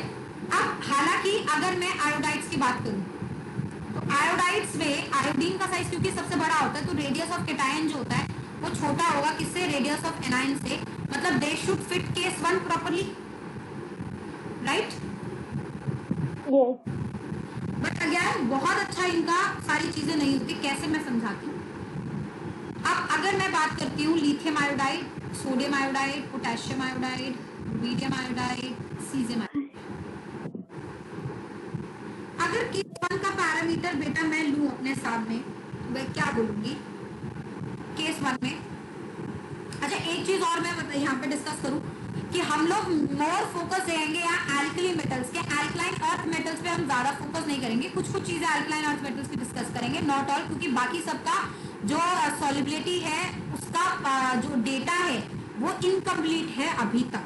कई लोगों को बहुत अच्छा डेटा उनका नहीं मिला, तो जितना एनसीईआरटी के स्कोप में है, जितना आपसे पूछा जा सकता है, तो मैं सिर्फ वही डिस्कस करूंगी, और उसमें मेजर डेटा है एल्कली मेटल्स का, तो उसको डिस्कस करेंगे, एल्कलाइन अर्थ मेटल्स को विद सम एक्सटेंट।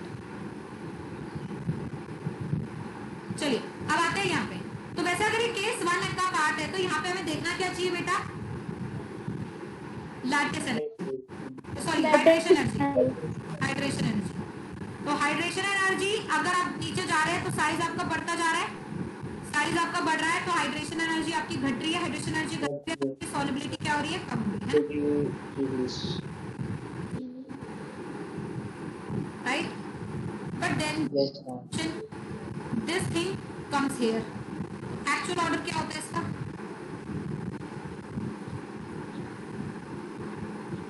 NaI सबसे ज्यादा सॉल्युबल है, then lithium iodide, then potassium iodide, then rubidium iodide and then caesium iodide. ऐसा क्यों हुआ? सवाल यहाँ रीजन ये है कि लिथियम आयोडाइड को जरा ध्यान से देखो बेटा, इजंट इट काफी कोवलेंट। क्यों? केटाइन का साइज छोटा, एनाइन का साइज बड़ा।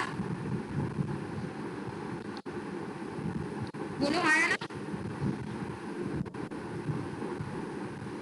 कोवलेंसी के लिए हम लोग यही देखते हैं ना बेटा कि केटाइन का साइज छोटा होना चाहिए और एनाइन का साइज बड़ा होना चाहिए।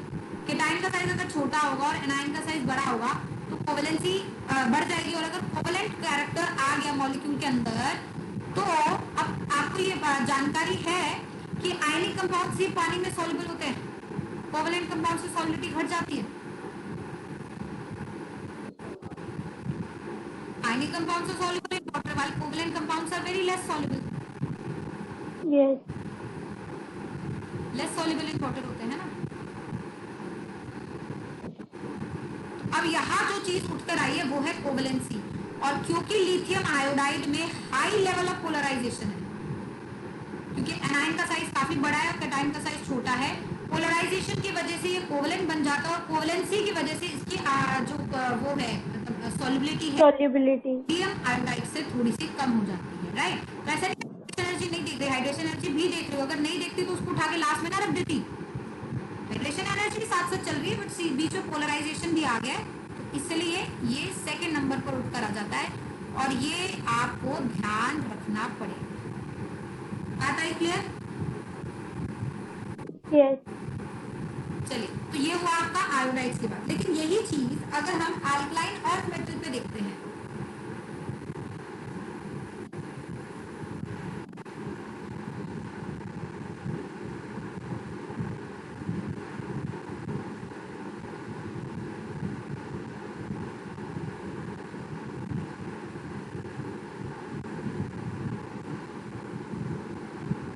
राइट, इन सब की सॉलिबिलिटी देखते हैं, तो तो again hydration energy as a parameter अगर मैं यूज करूं तो इनकी सबकी सॉल्युबिलिटी भी इनकी क्या होनी चाहिए बेटा, घटनी चाहिए। बात क्लियर है, सबकी सॉल्युबिलिटी घट रही है। हालांकि यहाँ अगर आप नोटिस करेंगे तो ये इसके अंदर भी काफी कोवलेंट कैरेक्टर है, बोलो है या नहीं है? यस। क्यों? क्योंकि बेरिलियम का साइज भी छोटा है और कैटायन का साइज क्या है, बड़ा है। लेकिन यहाँ पे वो कोवलेंट कैरेक्टर अपना उतना रोल प्ले नहीं कर रहा जितना यहाँ कर रहा है। ठीक है, यहाँ पे ऑर्डर यही रहता है, there is no change in the order, order remains the same, there is no change in the order. But ऐसा क्यों हो रहा है कि यहाँ पे उतना रोल कोवलेंसी प्ले नहीं कर रही बट यहाँ पे प्ले कर रही है? Again there is a competition. Hydration energy भी तो इन एलिमेंट्स की इनसे ज्यादा है, समझ रहे हो बात? हाइड्रेशन एनर्जी एल्कली मेटल से तो ज्यादा एल्कलाइन और मेटल्स की है ना। तो हालांकि यहाँ पे कोवलेंसी है लेकिन हाइड्रेशन एनर्जी जीत जाती है। यहाँ पे भी कोवलेंसी है पर हाइड्रेशन एनर्जी लिथियम आयोडाइड के केस में नहीं जीत पाती, कोवलेंसी का फैक्टर नजर आता हो घट जाता है। ठीक है, तो यहाँ पे कोई ऑप्शन नहीं है, आपको फैक्ट्स एज इट इज ही याद करने पड़ेंगे और जो डिस्क्रिपेंसी जहाँ आ रही है उनका रीजन भी आपको एज इट इज ध्यान रखना। ठीक है, रीजन बताना इसका एक बारी। यहाँ पे ये बात है कि यहाँ पे भी कोवलेंट कैरेक्टर है नो डाउट, लेकिन कैरेक्टर की वजह से आप देख पा रहे हैं कि यहाँ पे वो कम नहीं हो रहा, सॉल्युबिलिटी कम नहीं हो रही। क्यों? क्योंकि अल्कलाइन अर्थ मेटल्स की हाइड्रेशन एनर्जी एल्किल मेटल से ज्यादा होती है because they are small size, है ना। तो कोवलेंसी और साइज दोनों साथ साथ वर्क कर रहा है, हाइड्रेशन एनर्जी भी वर्क कर रहा है, तो जो डोमिनेट होगा उसके सबसे रोल नजर आएगा। ओके। चलिए इसको हटा दे बेटा। Yes, ma'am. Yes. Yes, ma'am. अब आते हैं हम लोग क्लोराइड्स,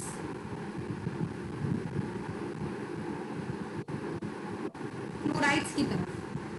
नाउ जब क्लोराइड्स की बात करी जाए, क्लोराइड्स या फिर ब्रोमाइड्स की, तो आप देख पा रहे हैं कि ये बहुत अच्छे से किसी केस में फिट नहीं होंगे, ना केस 1 में फिट होंगे बहुत अच्छे से, ना केस 2 में फिट होंगे। क्यों? क्योंकि इसमें जो एनायन है क्लोराइड, ना ही उसका साइज बड़ा है और ना ही उसका साइज भाई उसका साइज छोटा है ना। तो ये जो क्लोराइड्स हैं एल्कली मेटल्स के, पहले मैं एल्कली मेटल्स की बात कर रही हूँ, या जो ब्रोमाइड्स हैं एल्कली मेटल्स के, ये दोनों में से किसी केस में अप्रोप्रिएटली फिट नहीं होंगी। मतलब तो आप ये अंदाजा लगा सकते हो कि इनके अंदर ना केस 2 प्रॉपर्ली वर्क कर रहा होगा ना केस 1 प्रॉपर्ली वर्क कर रहा होगा। ठीक है, तो ऐसा देखा जाता है लिथियम क्लोराइड ऑर्डर जो बनता है caesium chloride, rubidium chloride, sodium chloride और पोटेशियम क्लोराइड को। मतलब एक तरीके से अगर आप थोड़ा सा ध्यान दो, सिर्फ एक यही प्रॉब्लम आई है यहाँ पे और एक प्रॉब्लम आई है यहाँ पे, ध्यान दीजिए सिर्फ यहाँ पे। अदरवाइज अगर इसको याद मुझे करना है, ये फैक्ट है ना, इसको मुझे याद करना है और इसकी सारी चीजें मुझे एक्सप्लेन करनी है कि क्या हो रहा है कैसे हो रहा है, तो मैं कैसे ध्यान रख सकती हूँ। आप लोगों ने ये डिस्कस करा कि केस 2 में अगर मैं देखूं तो डाउन द ग्रुप जाती हूँ तो मेरी सॉल्युबिलिटी बढ़ती रहती है ना।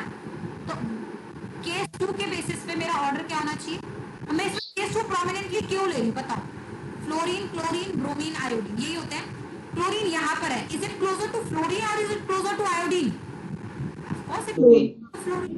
तो फ्लोराइड कौन से केस में आता है? केस 2 में आता है ना। मतलब इसका थोड़ा बहुत रिजेम्बलेंस होगा केस 2 के ऑर्डर के साथ। तो केस 2 के ऑर्डर को अगर मैं ध्यान दूं, सोचो, तो मैं यही बोलूंगी ना कि लिथियम फ्लोराइड सबसे, मतलब लिथियम क्लोराइड सबसे कम होना चाहिए, फिर सोडियम, फिर पोटेशियम, फिर पोटेशियम, और रुबिडियम, देन सीजियम। बट यहाँ पे अब एक्सेप्शंस क्या क्या आ रही है वो ध्यान दीजिए। यहाँ पे इन दोनों में एक्सचेंज हो गया और ये बंदा उठ के जो है सबसे आ गया, यही हुआ, देख पा रहे हो?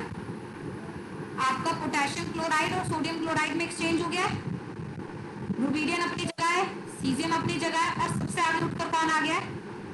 LiCl उठकर आ गया। तो अब क्या क्या चीजें यहाँ पे मुझे सोचनी होगी।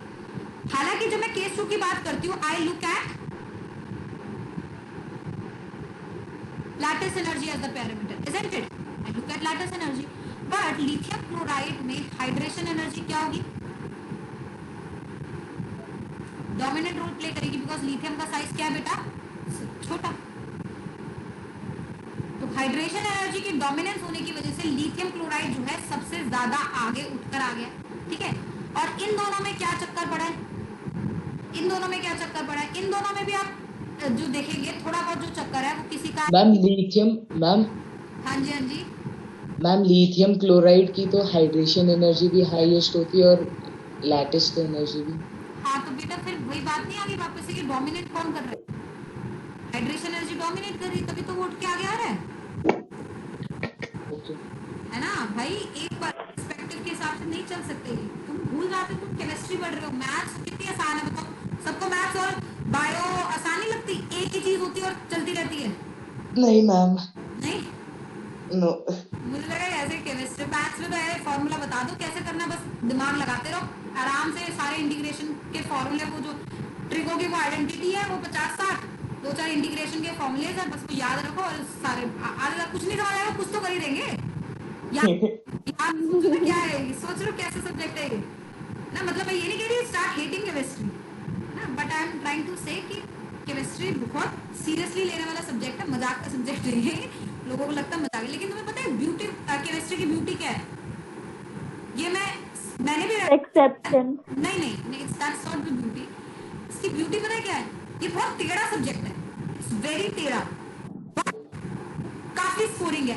हमें ना सबसे घटिया सब्जेक्ट लगता है केमिस्ट्री, मतलब तुम्हें भी लगता होगा पता नहीं, तब जब मैं पढ़ती थी तो मुझे भी केमिस्ट्री उतना अच्छा नहीं, लॉजिकल नहीं लगता था जितना मैथ्स और वो लगता है। फिजिक्स तो खैर मेरी बर्बादी है, फिजिक्स तो मेरे बचपन नहीं आती, मैथ मुझे अच्छा लगता था, है ना, फिजिक्स तो बर्बादी है मेरी, केमिस्ट्री मुझे ठीक ठाक लगता था कि ठीक है यार हो जाता था तो चलो भाई काम चल ही जाता था, लेकिन at the end of the day जब फाइनल रिजल्ट आता था ना, चाहे मैंने जैम का पेपर दिया, चाहे मैंने जे का पेपर दिया, चाहे मैंने गेट का एग्जाम दिया, मैंने कोई भी एग्जाम दिया, हमेशा जिसमें हाईएस्ट मार्क्स आए वो केमिस्ट्री में है, जबकि इतना कभी खास इंटरेस्ट नहीं रहा था केमिस्ट्री, और ये मैक्सिमम स्टूडेंट्स के साथ होता है। केमिस्ट्री जो है बहुत डिफिकल्ट भी है, बहुत टेढ़ी भी है, लेकिन सबसे ज्यादा स्कोरिंग सब्जेक्ट अगर बोलो ना वो सिर्फ केमिस्ट्री है।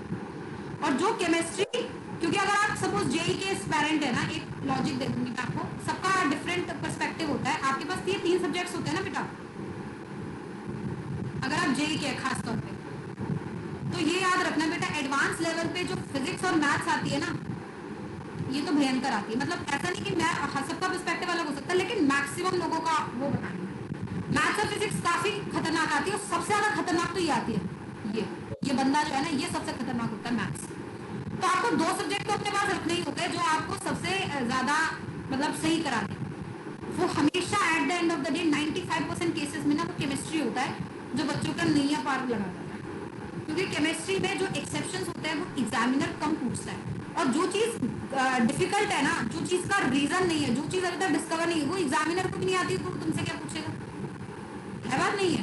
तो अगर आप केमिस्ट्री से सब्जेक्ट्स को जो थोड़ा सा टेढ़ा है, बट अगर हम इसको मतलब बहुत इंटरेस्ट नहीं बट ठीक ठाक इंपॉर्टेंस देंगे ना, तो ये बात ध्यान रखना, 12वीं के बाद जब तुम्हारा रिजल्ट आएगा ना बेटा, ट्रस्ट भी तुम लोग मुझे इस बात पे थैंक्स जरूर बोलने आओगे, मैम आपने सही बोला था कि केमिस्ट्री ने नैया पार लगाई है, कोई सब्जेक्ट नैया पार नहीं लगाता, सिर्फ केमिस्ट्री लगा, तो इसलिए इसको बोला जाता है कि काफी स्कोरिंग सब्जेक्ट है। बाकी देखते हैं तुम्हारे 2 साल बाद क्या होता है ना। और मेडिकल वाले बच्चों के पास तो खैर कोई ऑप्शन ही नहीं है, उनको तो केमिस्ट्री करनी ही पड़ेगी अच्छे से, फिजिक्स उनसे बनती नहीं है, तो केमिस्ट्री और बायो 2 सब्जेक्ट रखो जो अपने पास है ना।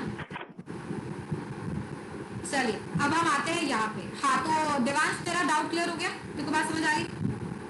यस हाँ तो I was talking about these two. यहाँ पे भी आप देखेंगे माइल्ड जो NaCl का जो सॉलिबिलिटी ज्यादा हुआ है KCl से, वो भी इसी वजह से हुआ है क्योंकि हाइड्रेशन एनर्जी एनर्जी डोमिनेंट कर रही है NaCl में, है ना।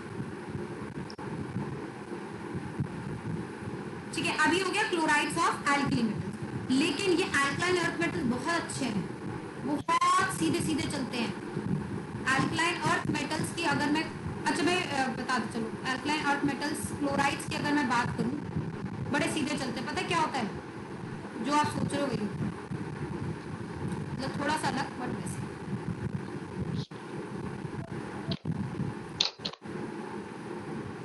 इनके क्लोराइड्स की सॉलिबिलिटी नॉर्मल, बिल्कुल नॉर्मल तरीके से जो है वो डिक्रीज करने लगती है। अब आप बोलेंगे यहाँ पे जो सवाल आ सकता है दिमाग में, वो ये आ सकता है कि मैडम हम why not they are belonging to case 2, why are they belonging to case 1? समझ पा रहे हैं? इसको मैंने केस 1 के हिसाब से लिखा है Yes. है ना? Yes, ma'am. They are belonging to case 1. Why? मतलब not belonging to case 1. Basically, they are behaving more like a case 1 rather than case 2. ऐसा ये है क्योंकि देखो केस 1 है चाहे केस 2 है, उसमें आप देख पा रहे हैं कि एनाइन और केटाइन का कंपैरिजन हो रहा है ना. ये है केस 1, ये है केस 2, यही है ना. अल्कलाइन अर्थ मेटल्स में केटाइंस का साइज छोटा होता है ना, और अल्कली मेटल्स में केटाइंस का साइज बड़ा होता है ना. यहाँ पे अल्कली मेटल्स में क्योंकि केटाइंस का साइज बड़ा है और क्लोराइड का साइज भी मतलब बड़ा ही होता है, बहुत ज्यादा तो नहीं बड़ा होता, पर ठीक है फिर भी बड़ा होता है, तो ये कंपैरिजन में आ जाते हैं. बट यहाँ पे क्योंकि अल्कलाइन अर्थ मेटल का साइज छोटा होता है तो केटाइन का साइज छोटा हो जाता है लाइन से, इसलिए they more behave like case 1 rather than case 2. और इसमें कोई एक्सेप्शन नहीं है, जैसे सीधा सीधा केस 1 होता है वैसे केस 2 चल रहा है, कोई दिक्कत नहीं हो रही क्योंकि इनमें भी एक ही फैक्टर डोमिनेट कर रहा है. वो कौन सा है बेटा? हाइड्रेशन एनर्जी, क्योंकि अल्कलाइन अर्थ मेटल की हाइड्रेशन एनर्जी ऑफकोर्स ज्यादा होगी. समझ पा रहे बात को? तो अभी मैं लास्ट में जाते हुए एक टिप ऑफ द डे दूंगा तो आपको ज्यादा अच्छे से क्लियर हो जाएगा. ठीक है, अब आते हैं ब्रोमाइड्स की तरफ. तो bromides of alkali metals and alkaline earth metals को देख लेते हैं एक बार. इसको हटा दूं. Yes, ma'am.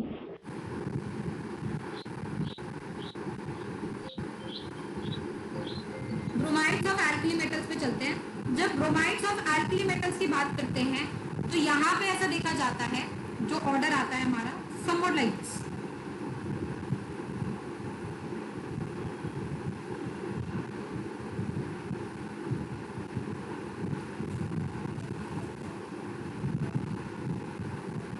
Almost similar, but थोड़ी सी इसकी ज्यादा ही रहती है. Now again can you just see कि ये somewhat like chlorides of alkali metal के जैसे हैं एक्सेप्ट फ्यू एक्सेप्शंस. क्लोराइड्स में यहाँ पे क्या था बेटा? LiCl. ध्यान करो अपनी नोटबुक में पीछे जाओ. क्लोराइड्स का ऑर्डर क्या था? LiCl, फिर सीजियम, फिर rubidium, sodium, potassium. Yes, ma'am. ये एग्जैक्टली वैसा है, बस यहाँ पे एक हल्का सा एक्सेप्शन हुआ है कि इंस्टेड ऑफ सीजियम मैंने रुबीडियम आ गया और रुबीडियम की जगह क्या आ गया है? सीजियम आ गया, और लास्ट के दो जो घट रहे थे वो अप्रोक्सीमेटली क्या हो गया है? बराबर हो गए, है ना.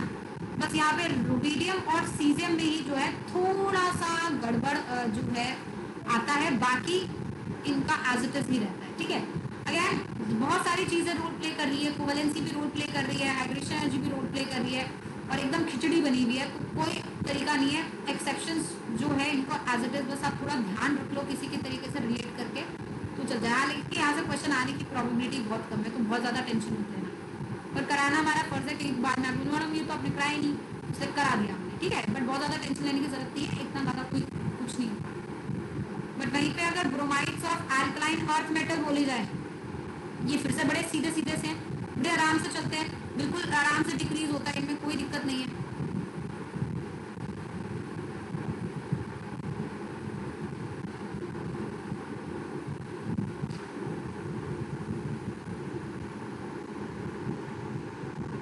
देख रहे हो अल्कलाइन अर्थ मेटल के आयोडाइड, ब्रोमाइड और क्लोराइड तीनों ऐसे रहे हैं. Did you see this? Yes. तो नोट देखा आपने? नोट कि अल्कलाइन अर्थ मेटल काफी सीधा है, तभी हमने कहा था इस पे ज्यादा हम जोर नहीं डालेंगे, उसको कुछ है ही नहीं. बेरिलियम आयोडाइड अगर आप ले रहे हैं, मैग्नीशियम आयोडाइड ले रहे हैं, कैल्शियम आयोडाइड ले रहे हैं, ये सारे वैसे ही चल रहे हैं. बेरिलियम ब्रोमाइड ले रहे हैं, मैग्नीशियम ब्रोमाइड ले रहे हैं, कैल्शियम ब्रोमाइड ले रहे हैं, एज इट इज चल रहे हैं. बेरिलियम क्लोराइड ले रहे हैं, मैग्नीशियम क्लोराइड ले रहे हैं, कैल्शियम क्लोराइड ले रहे हैं, एज इट इज चल रहे हैं. एक्सेप्शन सिर्फ और सिर्फ कहाँ है? फ्लोराइड्स में, कि बेरिलियम फ्लोराइड जो कम होना चाहिए फिर आना चाहिए कार स्कूटर और फिर बाप, बट इवेंटली ये उठ के सबसे आगे आ जाता है. तो इनमें सिर्फ एक्सेप्शन कहाँ पर है? सिर्फ यहाँ पे. बाकी सारी चीजें एज इट इज सेम चल रही है केस 1 जैसे. ठीक है, तो इनमें तो कोई टेंशन ही नहीं है. सिर्फ टेंशन किसकी है? अल्कली मेटल्स की है. अल्कली मेटल्स के लिए बस एक ही सजेशन है कि आयोडाइड्स याद रखो, क्योंकि आयोडाइड्स इंपॉर्टेंट है. फ्लोराइड्स ध्यान रखो, वो तो सिंपली तरीके से वर्क करते हैं, ज्यादा कोई दिक्कत नहीं है उनमें, वो ध्यान रखो. और क्लोराइड ध्यान रखो, ब्रोमाइड इतना इंपॉर्टेंट नहीं है क्योंकि वो ऑलमोस्ट क्लोराइड जैसे, और फिर बाद में जाके सिमिलैरिटी आ जाती है, तो जहाँ सिमिलैरिटी आ जाती है ना, आप ये मान लो कि वो लीस्ट इंपॉर्टेंट है ना। तो ये आपको ध्यान ही रखना पड़ेगा, because there is lot of factors operating alkali, earth metal, chloride, bromide, fluoride, ना ही वो प्रॉपर्ली केस 1 है ना ही वो प्रॉपर्ली केस 2, वो एक डिफरेंट ही है, इसलिए हमने उसको सेपरेट ही रखा है। क्या बात आपको क्लियर हुई? मैम हाँ जी। मैम हाइड्रोक्साइड एक हैलोजन है? नहीं, hydroxide is not a halogen. Hydroxide तो हाइड्रोक्साइड है, हैलोजन तो फ्लोरीन, क्लोरीन, ब्रोमीन, आयोडीन होते हैं। Okay ma'am. तो क्या आइसोइलेक्ट्रॉनिक स्पीशीज या वैसे कुछ चेक कर रहा था क्या? हाँ जी मैम। ऐसा कुछ इलेक्ट्रॉन्स करके चेक कर रहा था? नहीं, वो मैंने देखा ना मैम, वो केस टू है इसलिए। फ्लोरीन, फ्लोराइड और हाइड्रोक्साइड के साथ हैलाइड्स में आ रहा था ना वो इसलिए केस क्योंकि पे। उनका ये है ना, वो केस 2 से बिलोंग कर रहे हैं ना, केटाइन और एनायन का साइज अप्रोक्सीमेटली सिमिलर। अच्छा ओके मैम। हाँ ठीक है, चलिए यहाँ तक किसी को कोई डाउट किसी तरीके का? No ma'am. चलिए आज की No. क्लास खत्म करते हैं। इसके साथ क्लास के साथ साथ हमने आयनिक कंपाउंड को भी खत्म कर दिया है। अगली क्लास में हम लोग जो है डिस्कस करने वाले हैं कोवलेंट कंपाउंड। बात clear? Yes Yes. Chemical bonding अच्छा लग रहा है सबको? Yes ma'am. Yes, ma'am. वैसे मजबूरी है ना, बोलना ही पड़ेगा यस मैम ना, है ना? चलो ठीक है बेटा। अच्छा हाँ, very important thing, tomorrow you have to submit me the periodic assignment. तो टुमारो डेडलाइन। हाँ जी। Ma'am I WhatsApp you the हाँ आई हैव सीन, Assignment अभी मैंने हाँ जी। देखा नहीं है बट मैंने देख लिया कि तेरा मैसेज आ गया। उसमें तूने डाउट जो है वो लिख दिए उसमें? मैम अलग से लिख के दे दूं मैं आपको? हाँ अलग से लिख कर दे दे, एक बार क्या है, क्योंकि जब मैं डिस्कस करूंगी तो आसान रहेगा मेरे लिए, है ना? Okay ma'am. ठीक है, तो tomorrow by evening any how आप लोगों को मुझे पीरियोडिसिटी का असाइनमेंट का सोल्यूशन के व्हाट्सएप पे फोटो भेजने हैं। जो ये सोल्यूशन मुझे भेजेगा वही मेरी इसकी रिवीजन क्लास, जो इसका डिस्कशन क्लास होगा पीरियोडिसिटी के असाइनमेंट में, उसमें बैठेगा। जो मुझे नहीं बैठेगा बेटा उसको मैं नहीं बिठाऊंगी, ये बात पक्की है। बात सबको क्लियर हो गई? Yes, ma'am. तो this is today is Friday. Saturday को आप लोग मुझे कल तक मैक्सिमम आप मुझे इसका असाइनमेंट भेज दीजिए। मंडे को जो क्लास होगी उसमें मैं डिस्कशन करूंगी पूरे असाइनमेंट का, डिपेंडिंग अपॉन की क्वेश्चन ज्यादा या कम है। आई विल सी, अगर कम होंगे तो एक्स्ट्रा टाइम ले लूंगी, ज्यादा होंगे तो मैं क्लास ले लूंगी पूरी। ठीक है, मंडे को will be discussing that, and वो क्लास में सिर्फ वही बच्चे बैठेंगे जो मुझे सैटरडे तक असाइनमेंट सबमिट कर देंगे। Right? Okay, ma'am. Yes, ma'am. Okay ma'am. Okay, Okay, ma'am. Thank you ma'am. Okay. हाँ जी। देवांगी कुछ कहना चाह रही है या कोई कुछ कहना चाह रहा है? मैम कुछ कहना चाह रहा था बेटा?